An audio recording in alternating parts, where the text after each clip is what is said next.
40 yoshli ayol 70 yoshli erkakka turmushga chiqibdi. Hali 70 yoshli erkak boy ekanda. Bu chol o'lib qoladi 2 yildan keyin. Hamma narsasi menga qoladi deb niyat qilibdi.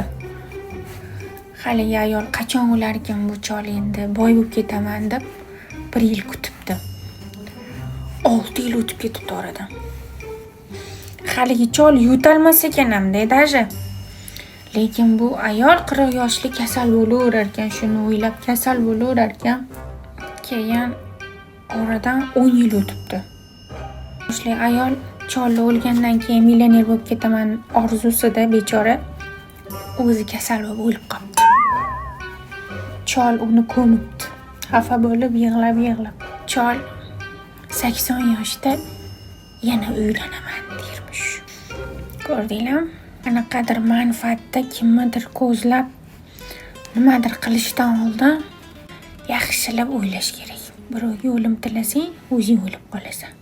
Kimni necha yoshda o'lishini Xudo bilar ekan.